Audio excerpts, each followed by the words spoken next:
Bonjour à toutes et à tous. Bonjour, bonjour. Bonjour. Bienvenue ce lundi matin à ce thé beau bien bon, ou cette dose de beau bien bon. On se retrouve maintenant une fois par mois, le premier lundi du mois, pour cet enregistrement qui est ensuite diffusé en podcast. Et je suis ravie aujourd'hui d'accueillir Maïté Lemarié qui va nous parler de l'autre beauté du corps. Ça va être un très très beau moment et on va commencer par notre fidèle tour de beau. Alors je laisse commencer. Qui veut bien commencer? Le chant des oiseaux de ce matin. Merci Marie-France. Nathalie. Ben moi, ça va être un bon parce que je suis ravie de vous retrouver. Ça fait quelque temps que j'avais pas assisté au TBBB. Et là, je suis ravie. Je vois tout le monde, donc c'est mon beau. Et en plus, avec tous les liens qu'on va partager. Et c'est tout du beau, du bien, du bon. Merci Nathalie. Catherine. Alors moi, c'était hier, parce qu'en Bretagne, il faisait beau, enfin en tout cas hier après-midi, et c'est d'avoir cette impression de printemps et de renouveau, j'adore. Ouais. Merci Catherine. Anne-Christine. Ah bah moi, alors je continue, hein, toujours dans la Bretagne, dans le Trégor, yes. Alors c'était vraiment ça, c'est-à-dire que aujourd'hui il fait moins rayonnant qu'hier, mais c'est tout vert sur moi, dans ma porte vitrée. Toutes les feuilles sont, on a l'impression que tout a explosé et de printemps et c'est beau. Merci. Merci Sylvie.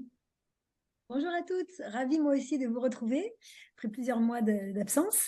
Mon beau, c'est le premier goût des cerises de l'année en fait. Hier, en revenant sur la route, il y avait un vendeur de fruits et légumes sur le bord de la route. Et quand on a vu qu'il y avait des cerises, alors j'ai pas osé demander d'où elles venaient, mais j'en ai acheté. Et qu'est-ce que c'était bonne. Merci Sylvie. Patricia. Bonjour à toutes, ravie de vous retrouver aussi. Ça fait un petit moment que je j'ai pas pu me connecter le matin du lundi. Et ben, je vais piquer l'idée de Sylvie puisque moi j'ai un petit cerisier dans le jardin et j'ai mangé 3 cerises. Ah, Et elles étaient merci. délicieuses. Merci Patricia. Michel. Ah ben moi, c'est pas la nature, c'est la famille. C'est un week-end familial avec une de mes nièces qui est venue me voir et on a fait du shopping, ce qui pour moi était une cascade parce que ça va faire 3 ans que j'ai pas acheté de vêtements. Donc là, je me suis lâchée. C'était tellement agréable. C'est bon la futilité, j'adore. Merci Michel. Corinne. Oui, bonjour, ben pareil, ravie de vous retrouver après plusieurs mois d'absence. Et le beau, c'est ce week-end, c'est d'avoir pu aller tondre voilà, dans la maison de campagne Cocon Ressources, avec toutes les odeurs voilà, de l'herbe coupée, le bruit du ruisseau, enfin voilà, tous les sens étaient en action. Et on avait même emmené un bon goûter, donc on a même voilà, savouré. Donc c'est voilà, les 5 sens en action ce week-end. C'est top. Merci Corinne. Maïté. Alors moi, c'est un petit peu en lien avec le thème qu'on va aborder, puisque hier, j'assistais au marathon de Biarritz. Donc cette année, je l'ai pas fait en marche, mais voilà, je suis allée se faire supporter. Et le beau, le bon, le bien, ça a été des tas de moments où j'ai vu des enfants soutenir les parents, et c'était mais extraordinaire, avec des Wow. pancartes, c'était trop mignon, et les parents qui arrivaient donc sous le panneau de l'arrivée, qui prenaient les petits et qui couraient c'était trop drôle. Donc j'ai trouvé ça un beau moment, un beau partage, c'est magnifique. Puis ça m'a mis voilà, dans le thème qu'on va aborder aujourd'hui. Super. Merci Maïté. Aline. Bonjour, alors moi c'est une longue balade le long du Rhin, donc qui sépare en fait la France de l'Allemagne, donc avec une vue super dégagée sur la forêt noire et plein de petits points blancs. Et en fait, j'avais pas mes lunettes, mais à un moment donné, je me suis rendu compte que ces cinquantaines de points blancs étaient en fait des cygnes. Voilà, donc c'était absolument magnifique. Waouh. Merci. Merci Aline. Super. Bah, ah, Sophie. Et moi, j'ai fait un tour de Vélib samedi soir dans Paris. J'ai eu la chance qu'il ne pleuve pas à ce moment-là parce que franchement, je crois qu'au niveau de l'eau, on a notre dose. Ça a l'air de s'arranger ce matin, mais je n'ose même pas y croire. Et voilà, pédaler dans Paris, en plus le soir où il y a personne, je trouve ça mais tellement agréable. J'étais ravie de mon petit tour. Ah, super, super. Ben, moi, c'est vraiment le plaisir de vous retrouver. La dernière fois, j'étais pas là non plus. Et vraiment, c'est un vrai, vrai, vrai, vrai plaisir de vous retrouver. En plus, vous êtes nombreuses aujourd'hui. C'est vraiment chouette. Et donc, je suis très heureuse de passer la main à Maïté pour cette séance-là. Maïté, c'est parti, c'est à toi. Allez, c'est parti. Alors, écoutez, moi, je suis ravie de partager ce thème ce matin avec vous, même si dans la préparation, je me suis rendu compte que c'était large possible. Donc, je me suis en tout cas centrée sur un certain nombre de points et merci Elisabeth de m'avoir aidée dans cette préparation. Donc oui, voilà, on avait dit comme thème l'autre beauté du corps. Pour le faire plus simple, c'est bien l'idée du quel est le lien entre le beau, bien bon et le corps. Et pour, on va dire, commencer à déflorer ce sujet, je vais vous proposer une petite activité, si vous en êtes d'accord. Et cette activité, en fait, elle va vous ramener dans votre enfance. Et ce que je vais vous demander, c'est de revenir, alors je veux dire petite, puisque je crois qu'il n'y a pas de messieurs ce matin, mais donc à ce moment où vous étiez dans votre enfance, et vous vous rappelez dans cette enfance un moment physique, c'est-à-dire un moment où votre corps a été en mouvement et pour lequel vous avez ressenti du plaisir. Donc, est-ce que vous pouvez retourner dans ce passé, vous petite, votre corps en mouvement, et qu'est-ce que vous avez pu ressentir comme plaisir? Et je vous laisse la parole pour nous exprimer ce qui s'est passé pour vous. Aline, tout de suite. Gymnaste quand j'étais plus jeune et en fait oui alors dans mon corps c'était la joie d'arriver en fait à faire des trucs complètement improbables sur la poutre, la roue, des saltos en fin de parcours, voilà, donc ça c'était vraiment ouais, c'était de se rendre compte en fait de la capacité du corps à réaliser en fait certaines figures qui peuvent paraître complètement improbables. Ah, Très merci bien. Aline. C'est fini, hein, je ne fais plus de roue sur la On ne veut pas savoir, C'est dommage, Aline, hein, vraiment. Non, non, mais j'y pense souvent, j'y pense souvent. imagine. Sophie, merci Aline. Alors, la première chose qui m'est venue à l'idée, c'est mes souvenirs dans la cour de l'école, le fait de sauter à l'élastique ou de sauter à la corde à sauter, parce qu'il y avait une ambiance, voilà, c'était des très bons moments. Et en écoutant Aline, je me dis, j'ai quand même fait 18 ans de danse, donc j'aurais pu me souvenir de mes moments à la danse. Mais non, je crois que voilà, j'ai eu envie de cette liberté de faire un petit peu ce qu'on avait envie et cette joie que procuraient ces moments où on sautait à l'élastique dans la cour. Merci Sophie. Corinne. Eh ben moi, j'aurais pu avoir le même souvenir que Sophie, mais c'est pas celui-là qui s'est présenté. C'était d'aller, alors j'allais à une tranche de ma vie avec mon papa tous les dimanches à la piscine. Mon papa était militaire et il devait s'entraîner physiquement régulièrement. Et on s'était donné comme mission de nager 1 kilomètre. Et alors au début, lui faisait son kilomètre et moi je faisais 200 mètres, puis 300 mètres, puis 400 mètres. Et est arrivé le jour où j'ai réussi à nager 1 kilomètre. Et je le faisais vraiment régulièrement. Donc il y a aussi la joie du souvenir d'avoir partagé ça avec mon papa. Et c'est joyeux du coup. Merci Corinne. Patricia. Ben moi, j'avais peur de l'eau jusqu'à environ 11 ans. Et donc, du coup, c'était un peu difficile d'aller à la piscine, alors que j'adorais en même temps, c'était un peu contradictoire, j'adorais l'eau aussi, mais il y avait la peur de se noyer. Et puis, il est arrivé une piscine dans un camion dans mon village. Et là, je ne sais pas pourquoi, ça me faisait plus peur parce que c'était un camion et c'était, bon, je sais pas ce qui s'est passé dans mon... Et donc, du coup, j'ai appris à nager dans ce camion et Waouh. j'étais enchantée, mon corps il glissait comme un dauphin et tout ça et c'était génial, voilà. Génial, merci Patricia. Anne-Christine. Oui, alors moi, je pense que l'idée qui m'est arrivée tout de suite, c'est le chant. En fait, ce que je vivais dans le corps, parce que toute petite, j'ai fait partie de chanterie et de chorale, et c'est vraiment une impression de globalité quand on chantait. Et ça fait que c'est vraiment quelque chose que j'ai vraiment besoin de faire. et finalement, j'ai toujours fait dans mes classes avec mes élèves. Et puis après, là, maintenant que je suis à la retraite, eh ben,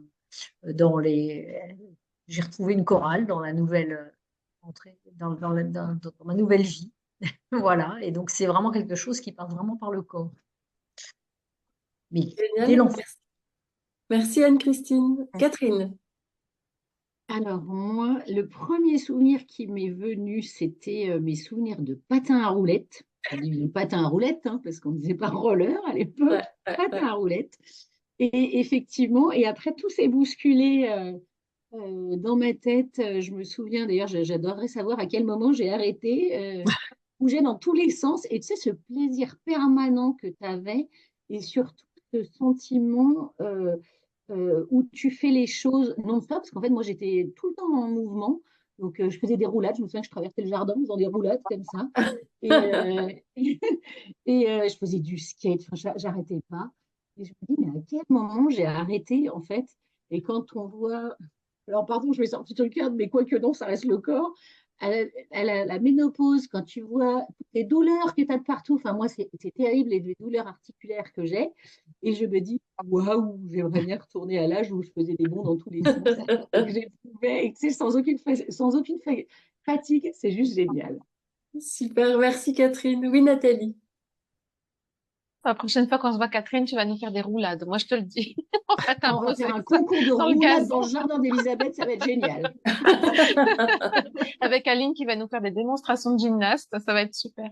Et ben, écoute, moi, le premier souvenir qui m'est venu, c'est quand j'étais dans l'eau, dans la mer, et que j'aimais beaucoup plonger et tourner comme ça et de regarder la surface qui était au-dessus de moi. J'adorais tourner sur moi-même, faire des galipettes dans l'eau, en fait, si tu veux, tout en étant sous la surface. Et pour moi, ça, c'était un truc de dingue parce que je me sentais comme massée par l'eau.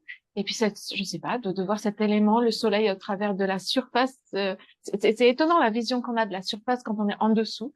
Et j'adorais ça. C'est vraiment le truc que je préférais faire. Voilà. Merci, merci. Mais Nathalie nous vient de Corse, alors forcément le paysage, la mer, le soleil, tu nous fais rêver là. Merci Nathalie. Marie-France. Alors moi, le premier souvenir qui m'est venu, ça a été quand j'ai fait pour la première, enfin quand j'ai fait le cochon pendu et que j'ai pour la première fois réussi à lâcher une des deux mains. Et pour moi, ça a été quelque chose d'extraordinaire de me dire, ah, eh ben je peux me lâcher.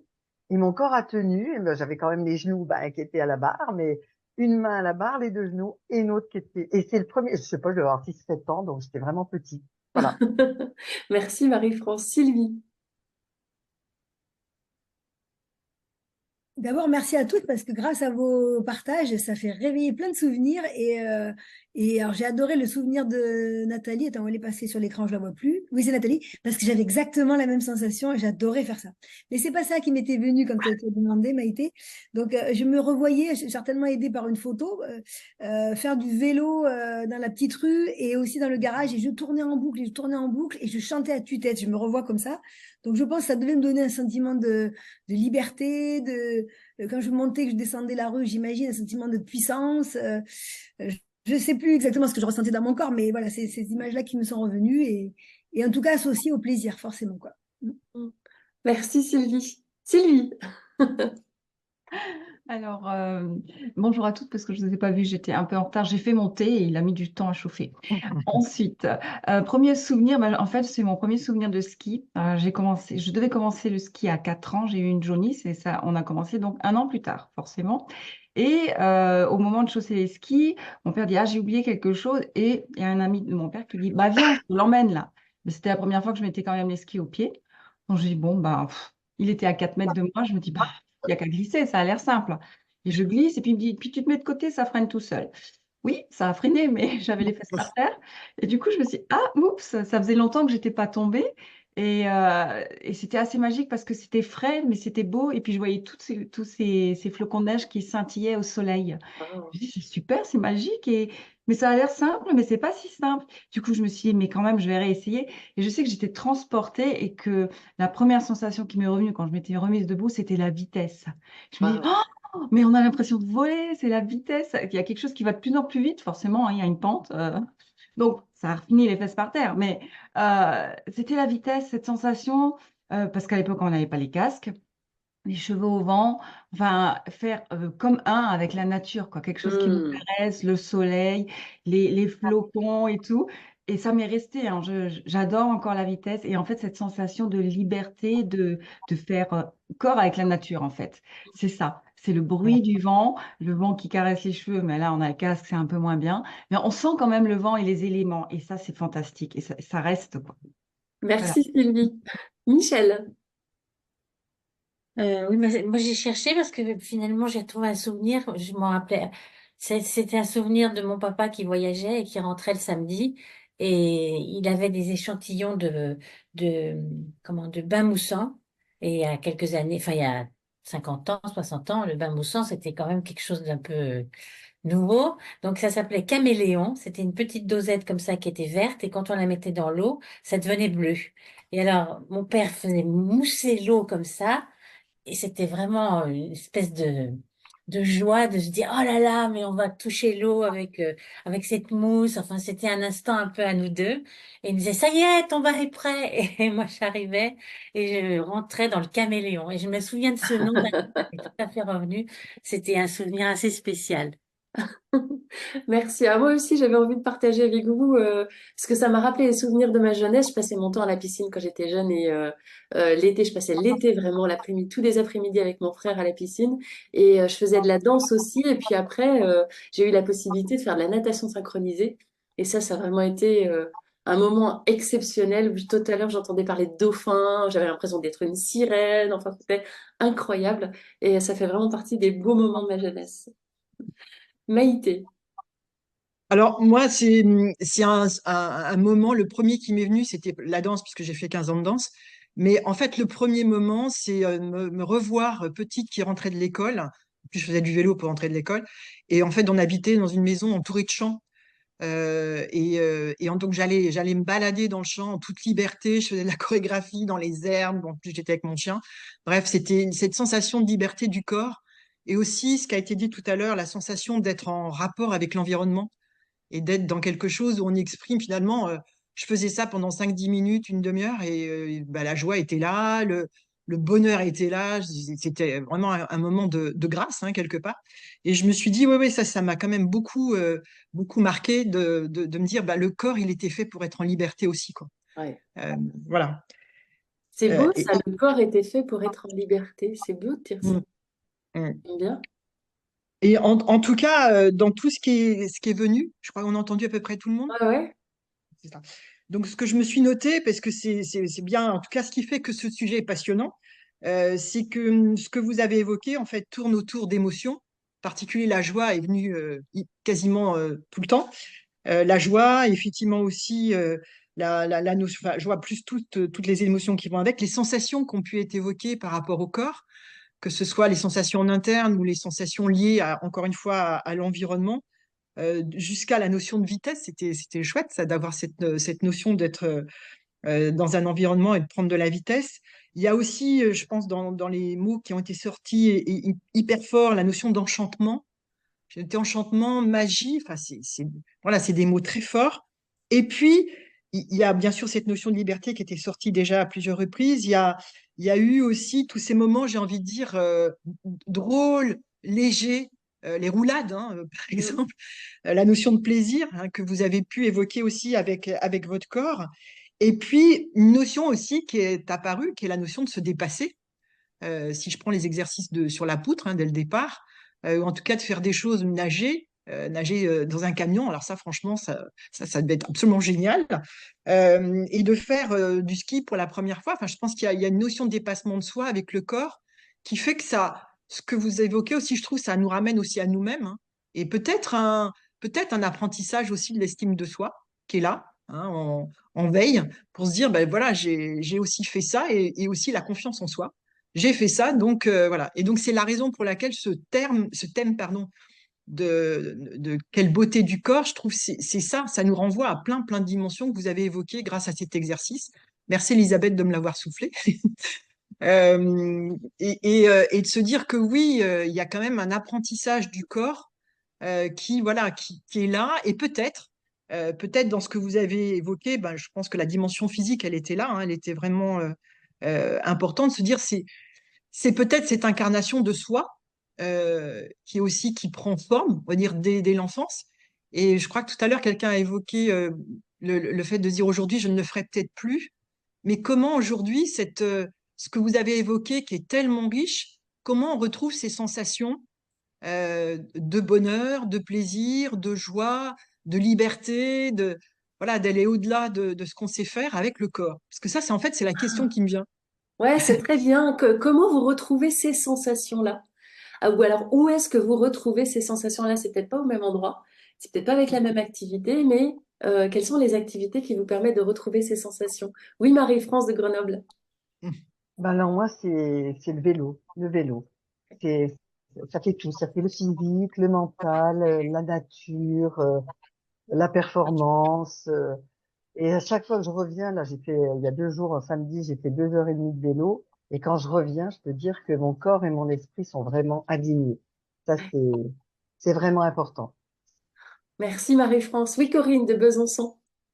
Eh ben, alors moi, c'est pas forcément dans une activité de sport en tant que telle, parce que je parlais de la natation tout à l'heure, mais là maintenant, c'est plutôt dans le bricolage, parce que je suis voilà, dans la rénovation du lieu de vie en Haute-Saône. Et par exemple, samedi, j'ai charrié des pierres très lourdes.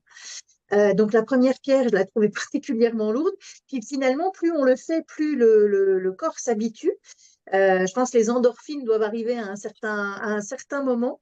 Et en fait, ce qui est magnifique, c'est de se retourner à la fin de la journée sur ce qu'on a fait, quelle que soit d'ailleurs l'ampleur de ce qu'on a fait. Mais même si on n'a posé que 3 pierres, c'est toujours 3 pierres de plus qu'en début de journée. Et ce côté dépassement, je le trouve intéressant. Et moi, je le retrouve dans le bricolage, du coup. Ouais, peut-être sentiment d'efficacité, d'accomplissement, on va retrouver Ouais, là-dedans. Ouais, ouais, c'est effectivement, ça, c'est cet exactement. ordre-là. Merci Ouais. Corinne. Oui, Sylvie. Alors, c'est vrai que alors la neige se fait de plus en plus rare en Alsace, hein. Ailleurs aussi d'ailleurs. Donc, du coup, moi, mon enfance, oui, avant, on passait 6 mois les samedis, dimanches à faire du ski et c'est plus le cas. Donc, les sensations, je vais les retrouver dans tout ce qui me permet de sentir le vent, d'être en fait avec les éléments, alors que ce soit par la marche, la course à pied ou tout bêtement, hein, samedi dernier, j'ai nettoyé le toit de la terrasse. Mais j'ai eu ce petit vent et j'ai eu en plus ce scintillement sur le toit avec l'eau, etc. Et je me suis dit, c'est exactement comme sur une piste de ski. Il faut faire attention de ne pas glisser en plus. Donc, c'est effectivement tout ce qui te relie à la nature, du coup, après. Et tu retrouves exactement les petites bribes et les sensations qui te reconnectent à ce que tu as connu, quoi. Ouais, super, merci Sylvie. Sophie devant 92. Alors, comme Marie-France, moi, ça va être le vélo dans lequel je vais retrouver à la fois ce sentiment de liberté, d'indépendance, de joie, et puis, comme disait Sylvie, ce petit air qu'on reçoit là et qui fait du bien. Et pour le côté joie, c'est quand même le fait de pouvoir danser et danser en soirée. Et donc, ma dernière soirée dansante est encore très, très présente. Voilà. Nous avons été un certain nombre à y participer. On l'a partagé ensemble, on peut le dire, hein. Voilà. Et alors vraiment, voilà, des moments comme ça, c'est réconcilier le corps, l'esprit, la joie de vivre, le partage avec les autres. Et j'adore. Franchement, c'est génial. Merci Sophie. Catherine de Saint-Malo, Catherine Baqueuse. C'est dur de passer après ça quand même. Merci Sophie, non vraiment merci. Alors moi, je vais rejoindre un peu Corinne. Euh, c'est vraiment et c'est ce que j'ai fait hier en fait. Et je vois à quel point ça me réénergise.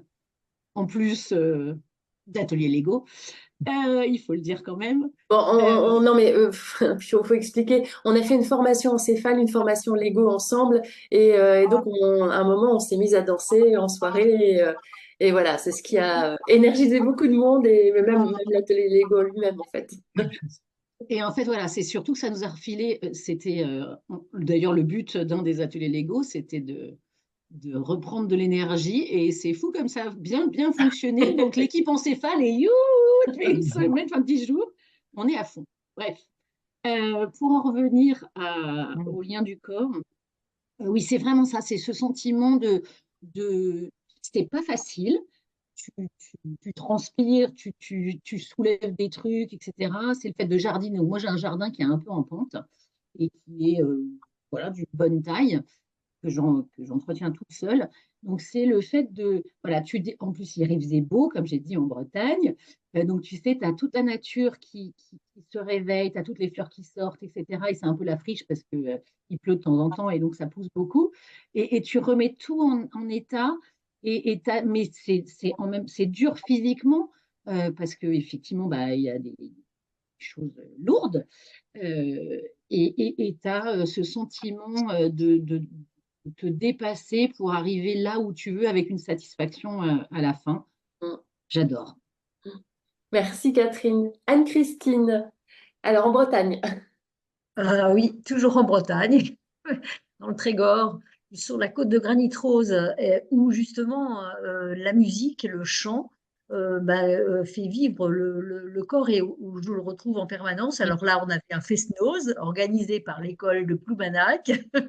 Et c'est vrai que on voit que toutes les sortes de musique, ça donne envie de chanter. C'est des chansons, j'allais dire, traditionnelles, qui donnent envie de danser. Mm. Et puis, dans la commune où je suis, hier, c'était Men in Rock. Donc, c'était tous les rocks de mon enfance, justement, enfin, de ma jeunesse, hein.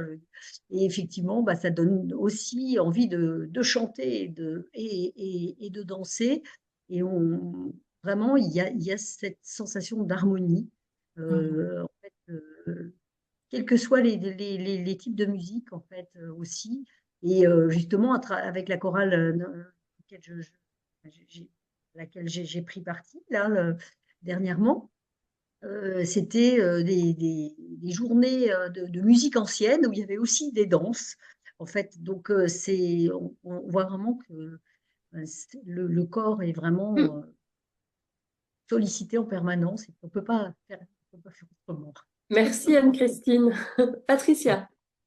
Moi, il y a les moments solo, ça va être faire du vélo avec un sentiment de liberté. Ouais. Et puis les moments avec les autres en lien, ça va être la danse, et danser avec les autres et chanter, voilà. Merci. Aline de Strasbourg.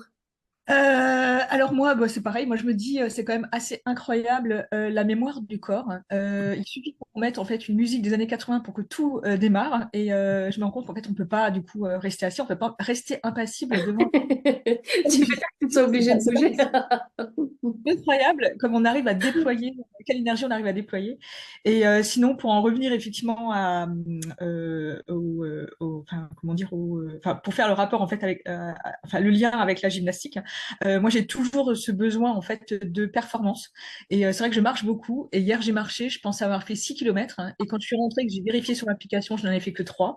Et donc je n'étais pas satisfaite. Donc je suis repartie. Oh, Mais en fait, je sais pas, je vais pas marcher très vite. Je vais essayer de marcher le temps qui me sera nécessaire. Et quand je suis rentrée, j'avais fait mes 6 km, donc j'étais contente. Donc voilà. Donc, effectivement, j'ai toujours besoin de ce dépassement.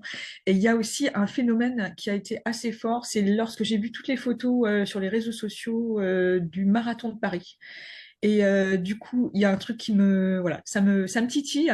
Et j'aimerais bien réussir à faire au moins un semi déjà, mais pour l'instant enfin, j'en suis très loin, mais j'y pense quand même. Mais je me dis, ouais, c'est peut-être que c'est possible. ah. Merci Aline. Nathalie. Alors moi, je suis pas aussi sportive que vous, à part quand je peux nager, c'est vrai que cette sensation de bien-être est fantastique. Moi, je cuisine beaucoup, en fait, je vous l'avais peut-être pas encore dit, mais j'aime bien aussi ça. Je trouve que le corps fait partie quand même de la cuisine, avec toutes les sensations, parce que déjà c'est fatigant quand on passe quelques heures en cuisine, n'est-ce pas, Aline? C'est fatigant, ça demande beaucoup d'énergie. Et puis il y a quand même la satisfaction pendant et la satisfaction après. Et je trouve que c'est une autre façon d'impliquer le corps et le plaisir, mais c'est quelque chose d'agréable aussi et voilà, de préparer. Hier, j'ai passé pas mal de temps pour préparer le repas du midi et c'est vrai que j'étais assez satisfaite entre les couleurs et ça demande de l'énergie et le goût, évidemment. Merci Nathalie. Oui, Maïté. Alors déjà, je voudrais dire à Aline, surtout qu'elle n'hésite pas à venir faire le marathon de Biarritz. Ça, c'est parce que le parcours est assez sympa et franchement, c'est à faire, hein. Donc, pour la prochaine année, c'est au mois de mai. Donc, c'est en règle générale le premier week-end de mai. S'il y avait 12 000 personnes hein, hier, voilà, pour situer un peu l'événement, c'est la troisième année. Et franchement, il y a toutes les épreuves, marathon, semi-marathon, 12 kilomètres, bref, il y a de quoi s'amuser. Donc, on t'attend sur la côte basque. Par rapport à... Alors moi, en fait, j'ai pris conscience que si je mets mon corps en mouvement, bah, en fait, je vis. Donc, quelque part, je me dis, quand je suis un peu fatiguée, down ou un truc qui va pas bien, bah, le réflexe, c'est se dire, bon, soit je vais marcher, je vais enfin, courir, moi, je peux pas, j'ai pas trop le droit avec le dos, mais je fais du vélo, je prends le chien, bref. Et où je mets la musique, comme vous, vous toutes, je crois, vous avez fait pas mal référence à la musique. Même s'il s'agit de faire le ménage, je me dis, bah, une autre façon, c'est retrouver un peu cette sensation d'être en vie, en mouvement, parce que mon corps me donne cette possibilité, et puis de retrouver, bah voilà, retrouver les sensations, retrouver l'émotion. Bah, effectivement, le ménage, quand il est fait, que ça s'est fait en musique, c'est beaucoup plus agréable. Et bref. Et donc, pour moi, c'est de me dire, voilà, le corps, il me sert aussi à ça. Et il me sert aussi à exprimer finalement des choses qui sont pas aussi évidentes au démarrage, parce que si je pars d'un état fatigué, ou si par contre c'est l'inverse, je suis super excitée, bah, là, le corps, il part tout seul. Donc, bah, je le laisse faire. Hein, voilà. Et puis, je pense que dans toutes les activités, entre guillemets, sportives, il y a effectivement des activités qui me procurent vraiment du plaisir. En tout cas, moi, c'est le surf. Et il y en a d'autres que je fais où j'ai pas ce plaisir-là. Donc, je me dis, bah, là aussi, le corps, des fois, il m'envoie un message en me disant, bah, c'est pas le plaisir. Ah, mais peut-être il y a autre chose. Peut-être que c'est bon pour moi, c'est bon pour la santé, c'est bon pour mon dos, par exemple. Bref, donc je me dis, ouais, le corps, il est quand même, il me donne beaucoup de messages. Et ce que j'ai beaucoup aimé aussi dans tout ce que vous avez dit, c'est en fait, il y a du lien à faire avec ce qu'on a vécu petite, ou en tout cas dans l'enfance. Parce que ces sensations-là, on les a apprises. Et je me dis souvent, il suffit juste de dire, tiens, mais petite, j'en étais où, je faisais quoi? Et peut-être que c'est une piste aussi pour retrouver ce que vous avez aussi beaucoup évoqué, cette notion d'énergie que le corps nous procure. Bah, encore une fois, l'énergie, c'est être. Hein. On verra si on a le temps de parler de la partie philosophique du rapport du beau du corps. Autre sujet. Donc voilà pour moi, Elisabeth. Merci, merci. Tu avais peut-être une autre activité à proposer? Alors peut-être peut-être une autre interrogation parce que ce que j'ai aussi beaucoup entendu et je trouve ça tellement c'est tellement voilà une belle chose que de le repartager, c'est le corps bien-être, le corps comme un instrument de bien-être. Et c'était ça au départ qui m'avait aussi un peu euh, enfin, je veux dire, qui m'a interpellée parce que c'est pas une expression qu'on voit facilement, le corps, un instrument de bien-être. Alors franchement, alors, on reparlera tout à l'heure de l'entreprise, que je crois qu'il y a quelqu'un qui parlait de performance, je crois que c'est Aline. Je pense que le corps bien-être, c'est une notion, voilà, si j'avais pas fait la formation beau, bien bon, je sais pas si j'aurais fait le lien tout de suite. Donc, moi, en tout cas, pour l'aborder, ce que je voulais vous proposer, c'est voilà, peut-être de revenir dans ce que vous avez évoqué, parce que c'est déjà présent.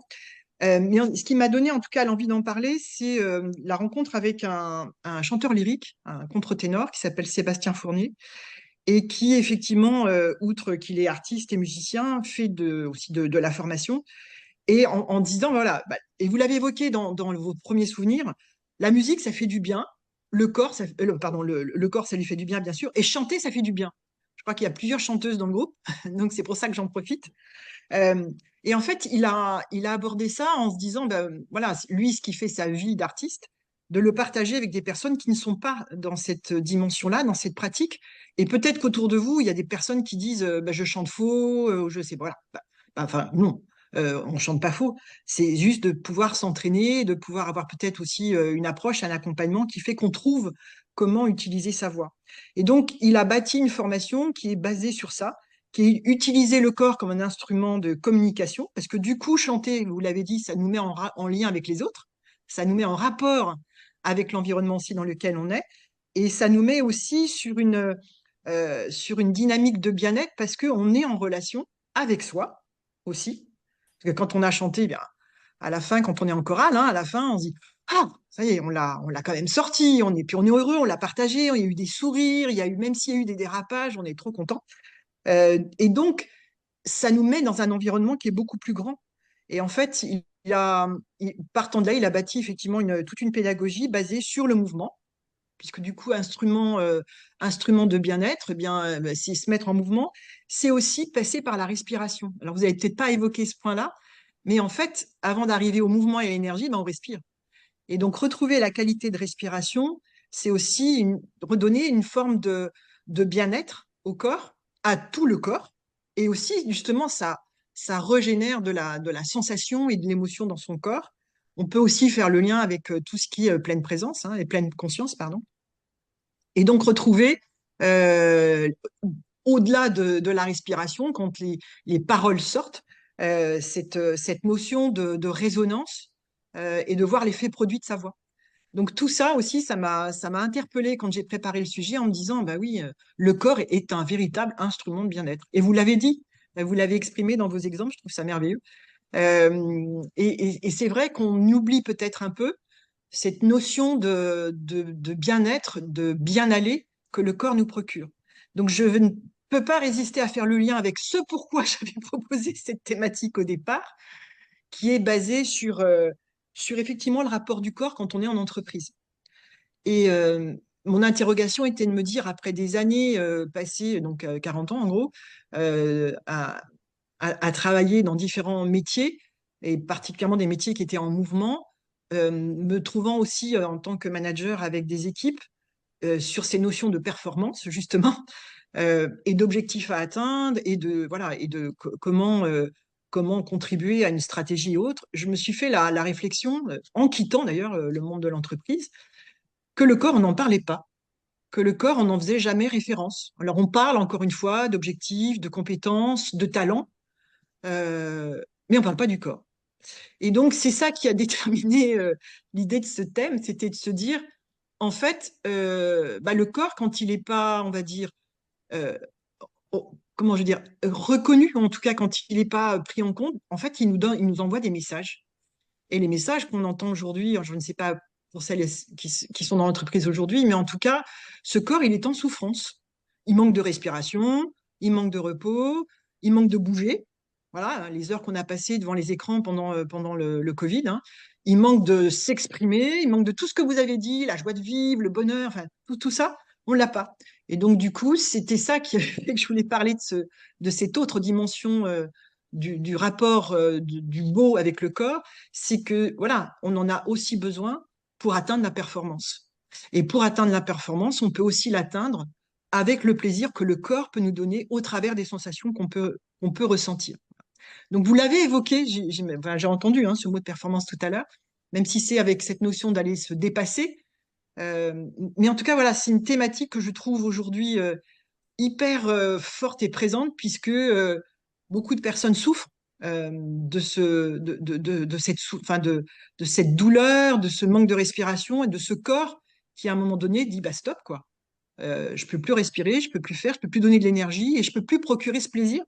Donc, ça devient pour moi une préoccupation. Donc voilà c'est pas une activité, mais en tout cas, je voulais reboucler un peu sur tout ce qui s'est dit parce que c'est vraiment, ça fait vraiment partie pour moi des dimensions du corps que je souhaitais en tout cas explorer ce matin. Ouais. Et que ce corps est un instrument de bien-être de façon vraiment évidente au travers de tout ce que vous avez dit.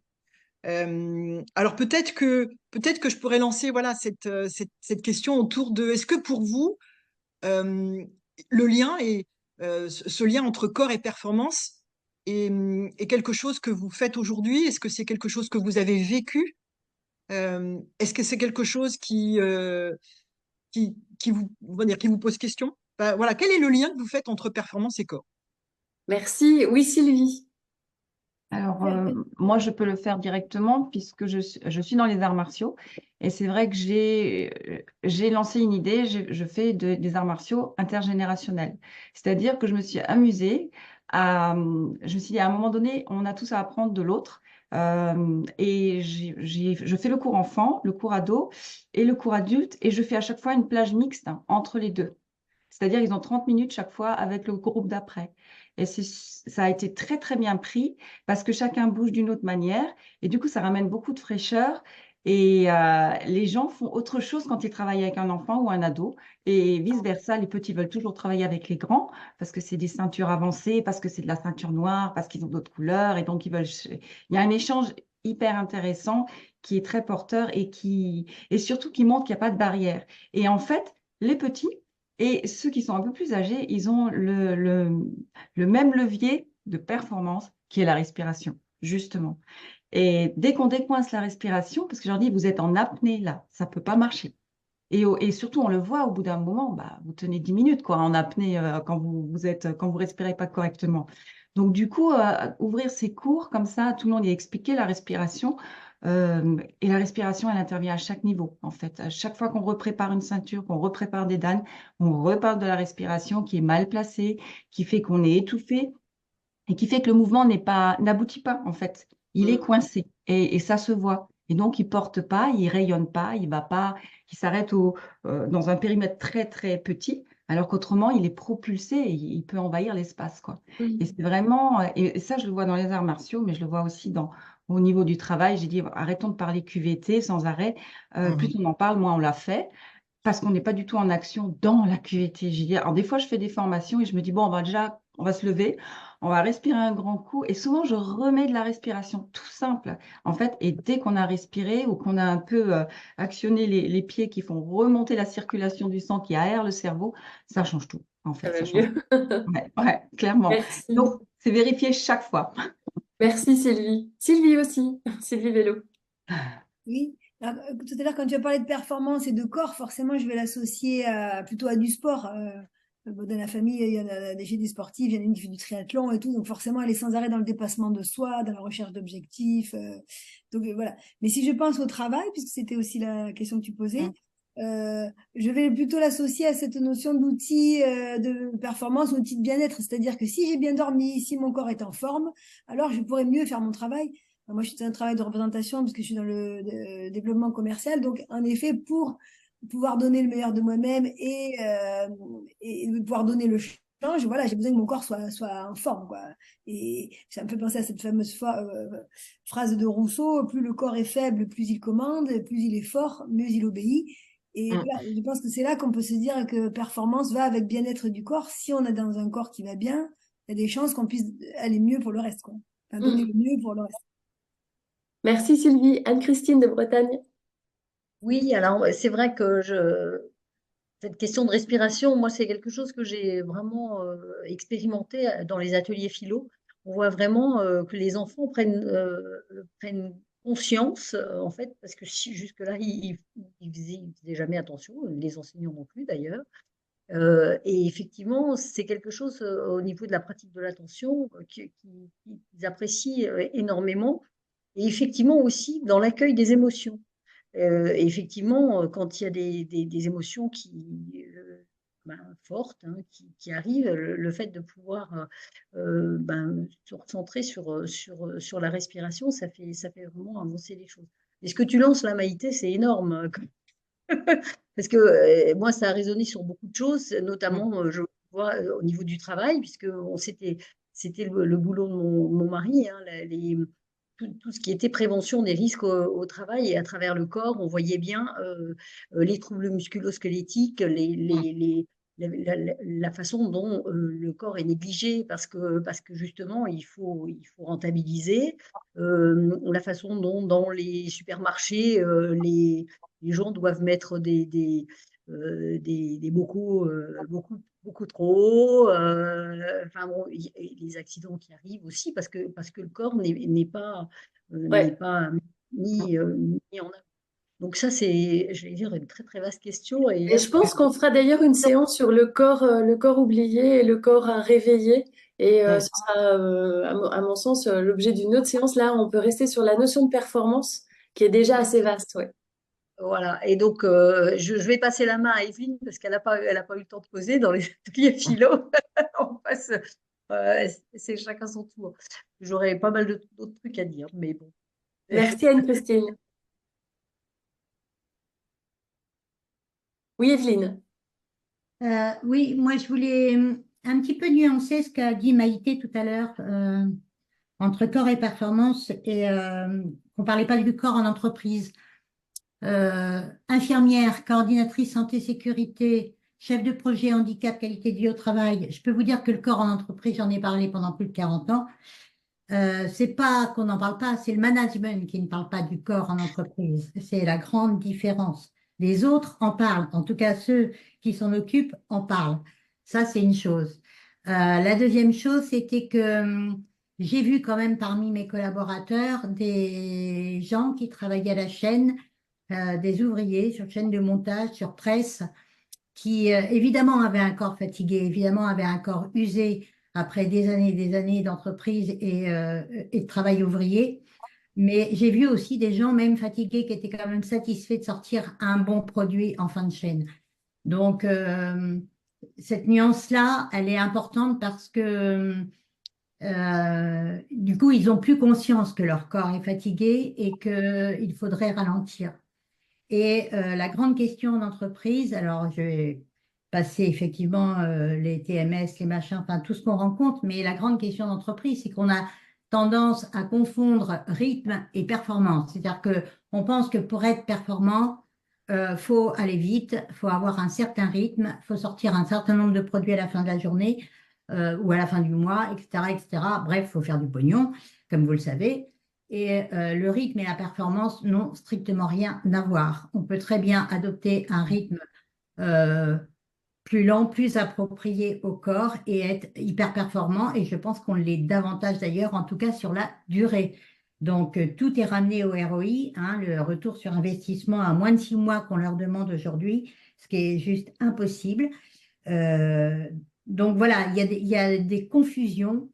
Et en France surtout, alors pour ceux qui travaillent en France, il y a eu une grande notion, enfin dans le monde entier, cette notion a été introduite, mais la grande notion du lean manufacturing qui est censé comment dire, rationaliser le rythme justement et la performance.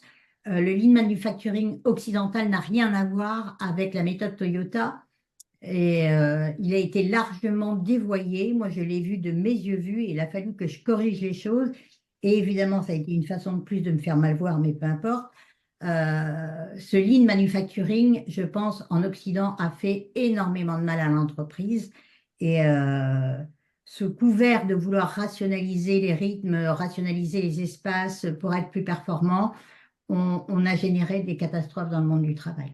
Donc voilà, je voulais juste nuancer ça et dire que non, il y a des gens qui souffrent, mais qui sont quand même contents du produit qu'ils trouvent et que c'est pas qu'on n'en parle pas. Il y a des gens qui parlent du corps en entreprise, mais ils ne sont pas écoutés. C'est forcément le management qui n'en parle pas et généralement le management du très très haut. Hein.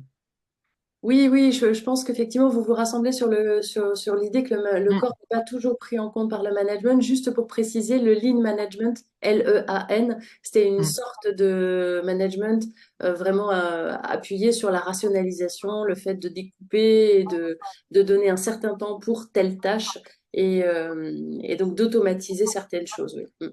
Merci Evelyne. Oui, Corinne.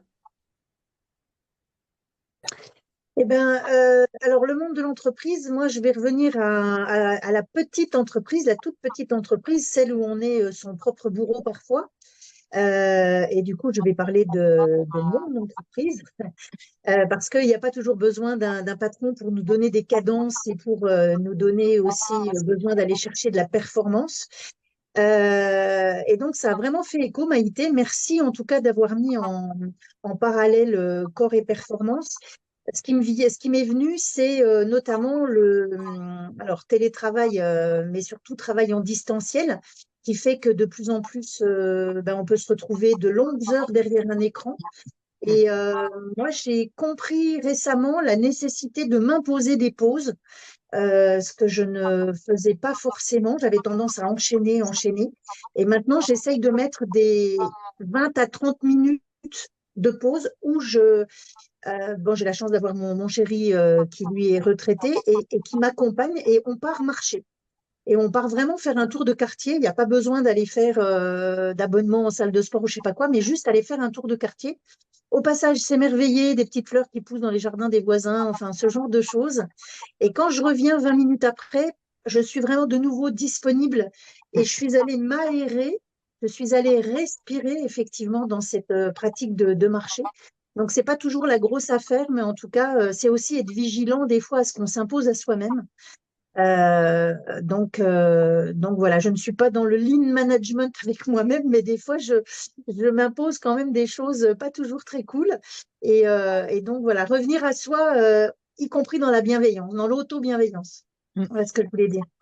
Merci, merci Corinne. Oui, Patricia. Le mot performance ne fait pas partie de mon vocabulaire. C'est quelque chose qui me dépasse. Alors, je travaille dans une entreprise qui effectivement a des attentes de performance, mais moi, je vois pas ça comme ça. Ce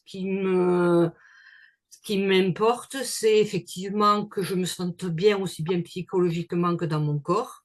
Si je sens, effectivement, maintenant qu'on en parle et que j'ai entendu toutes les remarques et puis tout ce que vous amenez, effectivement, il y a un lien. Mais ce mot performance, je sais pas pourquoi, je n'arrive pas à l'intégrer pour moi. Je peux peut-être intégrer l'endurance,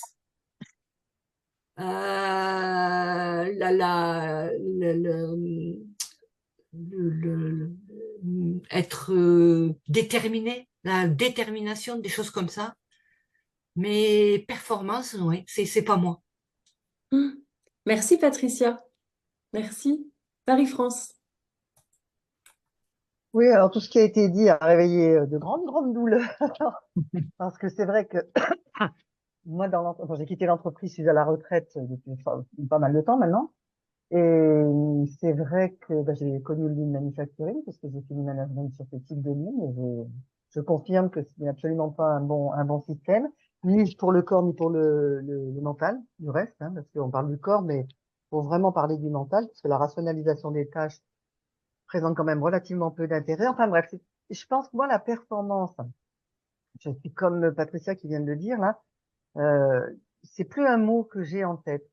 Donc, dans l'entreprise, effectivement, on ne s'occupe pas suffisamment de son corps. Pour autant, je pense qu'il y a des grands groupes qui aujourd'hui en ont pris conscience, qui vont mettre en place des solutions, des accès à des salles de sport internes à l'entreprise, mais ça sera encore pour rajouter plus de performance, pour rendre la personne plus performante et jamais pour lui dire prends soin de toi. Et je pense que le jour où on fera prendre conscience aux gens de prendre soin d'eux, je vais rejoindre ce qui a été dit tout à l'heure aussi, par Patricia aussi, je crois, c'est qu'on, oh non, c'est pas Patricia, je crois pas. Mais quand on n'a pas besoin d'aller vite pour être efficace, pour atteindre son objectif, on n'a pas besoin d'aller vite. Mais ça, on nous l'apprend pas. On nous dit va vite, vite, vite, vite, vite, mais on n'apprend à personne. Alors que si on disait aux gens allez à votre propre rythme, faites des pauses de temps en temps, comme le dit Corinne, la performance, elle serait, à mon avis, bien meilleure pour les entreprises. Par contre, pour moi qui suis à la retraite, c'est pas tout à fait le terme de performance que j'utiliserais. C'est quand je vais, par exemple, pas bien, et je me dis mon corps va m'aider à aller mieux dans ma tête. Donc, du coup, je vais aller faire un exercice physique qui sera principalement du vélo. La plupart du temps, c'est ça. Et je me rends compte que mon corps, à ce moment-là, va être un support à mon état d'esprit. Et c'est dans ce sens-là que je pourrais dire, je fais une performance parce que je vais me pousser à aller faire du vélo alors que j'en ai pas envie. Mais je sais qu'en y allant, j'irai tellement mieux après que je vais performer dans ce sens-là. Voilà. Merci Marie-France. Alors, Aline, Evelyne, et puis ensuite on conclura. Aline? Alors, en fait, c'est moi qui utilisais le terme performance depuis le début, mais je vais aussi utiliser le terme de contre-performance parce que des fois, c'est pas possible. Par exemple, hier, j'ai passé une très très bonne nuit dans la nuit de samedi à dimanche. J'ai cuisiné toute la matinée et malgré ça, malgré cette nuit qui était plutôt réparatrice, je me suis écroulée hier après-midi parce que j'étais complètement épuisée. Et je pense qu'en fait, il faut aussi écouter son corps. Et du coup, voilà, j'ai dormi pendant 2 heures. Et à ce moment-là, ça n'aurait pas été possible que je fasse une performance de marche ou quoi que ce soit. Et je pense qu'en fait, il est aussi important, à un moment donné, d'écouter son corps et puis de se dire, voilà, c'est pas le moment de faire ce que j'avais envie de faire. Je le ferai peut-être plus tard ou demain. Et voilà. Merci Aline. Evelyne? Ah oui, non, moi je voulais juste remercier Marie-France pour ce qu'elle avait dit parce que effectivement, je pense que même quand on fait des actions qualité de vie au travail, c'est souvent du bullshit hein, en entreprise, c'est jamais pour la santé des gens, c'est toujours pour faire en sorte qu'ils soient justement plus performants. Donc, merci pour cette précision parce que c'est très, très vrai, il ne faut pas tomber dans ce piège. Et puis, sur la conclusion qu'elle a donnée, moi, malheureusement, je ne crois pas trop qu'en entreprise, un jour, on dira aux gens, allez à votre rythme, ça sera aussi bien fait et ça sera aussi performant. Je ne suis pas sûre qu'on soit dans cette logique-là, économique en tout cas, encore aujourd'hui. Il faudra attendre quelques années encore. Merci Evelyne. Alors, on arrive au terme de cette séance. Maïté, est-ce que tu avais un petit mot à nous dire, peut-être à la suite de cette exploration? Oui, oui, en tout cas, d'abord, c'est un début d'exploration. Je pense qu'il y a plein de sujets voilà, qui ont émergé, qui pourraient donner d'autres thés bien bons.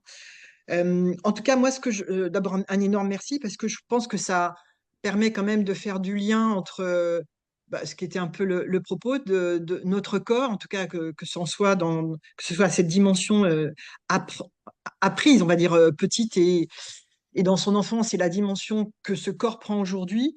Je pense, moi, je repars avec évidemment plein d'autres questions, mais ce que j'ai envie de dire, c'est que en vous écoutant et en écoutant aussi voilà, les points de vue qui peuvent être, on va dire, riches parce qu'ils sont différents, je pense que oui, atteindre la performance dans la perspective de bien-être et de plaisir, c'est possible. En tout cas, c'est possible. Et ce qui vient peut-être d'être dit, ça nécessite probablement beaucoup d'attention et de trouver peut-être une sorte d'équilibre. En tout cas, je me réfère en tout cas à l'approche en entreprise. Et que, en fait, ça veut dire quoi? Ça veut dire qu'on peut mobiliser son corps, prendre soin de son corps, sans le faire souffrir, mais en l'associant à du beau, du bien et du bon. Et pour reprendre ce que Corinne évoquait, oui, oui, des petits temps de respiration entre une multitude de visios, c'est important. De se rappeler juste qu'est-ce qui fait que ça te procure du bonheur, d'aller marcher, d'écouter de la musique, de se mettre à faire des gammes, peu importe. En tout cas, on a cette possibilité-là. Moi, je pense qu'aujourd'hui, je suis bien d'accord que c'est pas, voilà, on n'est pas du tout dans le monde idéal de la performance en entreprise. Il y a plein de choses à faire. J'ai jamais dit que, en tout cas, il n'y ait pas des choses de faites. Je dis juste qu'aujourd'hui, on a peut-être il est peut-être question quand même de le rappeler parce qu'il y a voilà, il y a des vraies surcharges cognitives qui arrivent aujourd'hui et qui font que la fatigue, elle est mentale, hein. Je crois que vous êtes beaucoup dans ce groupe à vous occuper de santé mentale. Et je pense voilà, moi, l'idée, c'était de dire, on peut sûrement, en tout cas, faire quelque chose et on peut juste témoigner que, voilà, le corps, c'est beau, ça fait du bien et c'est bon.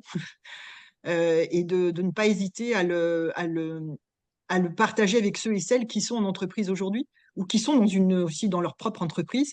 On a cette liberté, peut-être aussi à retrouver, de mettre son corps en mouvement. Enfin, en tout cas, moi, je me dis que cette dimension, enfin, ce lien entre le corps, le beau, le bien, le bon, vous l'avez largement illustré avec tout ce que ça procure.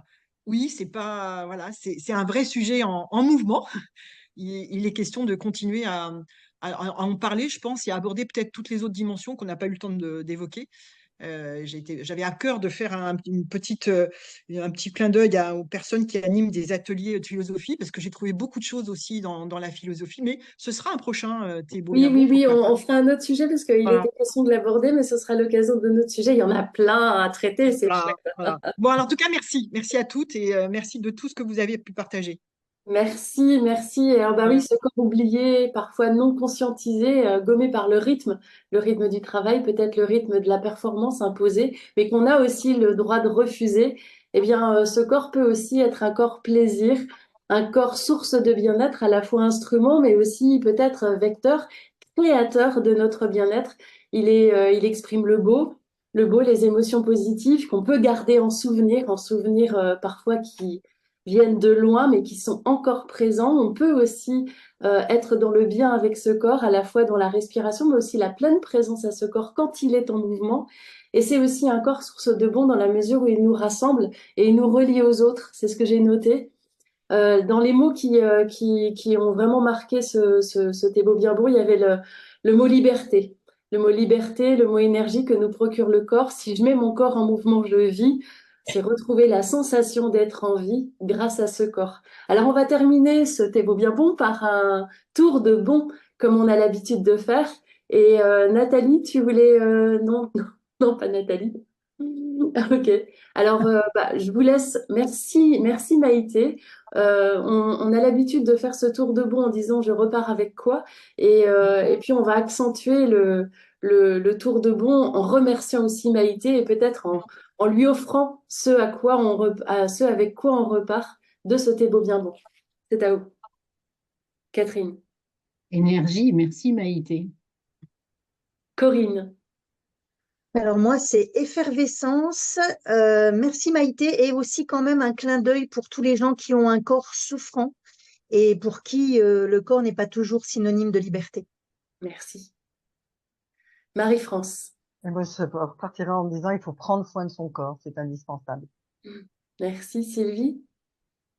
Plaisir, j'associe le corps et tout ce qu'on a dit au plaisir.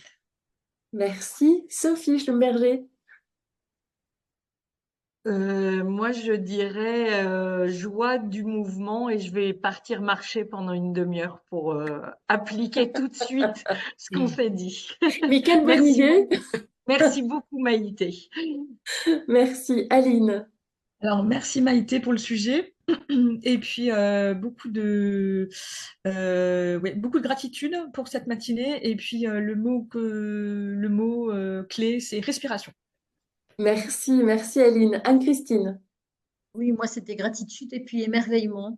Peut-être aussi harmonie, mais ce qu'a dit Corinne, c'était quelque chose auquel je pensais, c'est-à-dire que quand on dit gratitude, c'est aussi de pouvoir le faire, parce que le corps n'est pas toujours, peut avoir des pépins dans la vie, et c'est vrai que comment faire? Moi, je repars aussi avec pas mal d'envie de continuer à discuter de ce sujet. Merci, merci Anne-Christine. Oui, Evelyne. Alors moi, c'est merci Maïté, évidemment, et le mot-clé, c'est partage, partage d'un sujet qui est mon cheval de bataille et qui m'a tenu à cœur toute ma carrière pendant plus de 40 ans, aussi bien sur le plan professionnel que sur le plan personnel. Donc partage. Merci, merci Evelyne. Patricia. Moi, je vais faire un peu d'autodérision. Des fois, j'oublie un petit peu mon corps, alors que c'est mon ami. Merci, merci. Et Michel. Mon corps en ce moment, je fais partie des gens qui ont un corps en ce moment, c'est juste une grosse douleur de partout. Mais c'était bon d'entendre les partages parce que ça permet de relativiser. Et puis parce que j'ai peut-être pas pris assez soin de mon corps pendant des années et que maintenant il se rappelle à mon bon souvenir. Donc là, j'ai vraiment pleinement conscience de mon corps, en tout cas. Ah, Maintenant, je le bichonne, je prends soin de lui et je l'aime. Voilà. Merci, Maïté. merci, merci Michel. Merci Maïté, à toi. Moi, d'abord, et encore une fois, merci de tout. Et le mot qui me vient, c'est vie. La vie, voilà, célébrons la vie avec le corps et avec les émotions, avec tout. Mais en tout cas, j'ai trouvé que c'était un hymne à la vie, ce que vous avez dit ce matin. Ouais, Merci. super. Merci Maïté. Et alors, Merci pour Maïté, compléter, vraiment merci. j'aimerais dire aussi envie, parce que ça me donne envie vraiment, vraiment de continuer ces échanges. Je sais qu'on les fait de manière un peu plus rare maintenant, mais en même temps, je trouve qu'ils sont très précieux. Et donc, on va continuer, vraiment, on va continuer. Merci à vous. Merci Maïté pour ce beau thé beau bien bon et cette belle inspiration. Et donc, je crois bien qu'on a deux autres sujets, hein, le corps oublié et le corps avec une vision plus philosophique. Ça viendra. Merci à toi, merci à tous. Merci.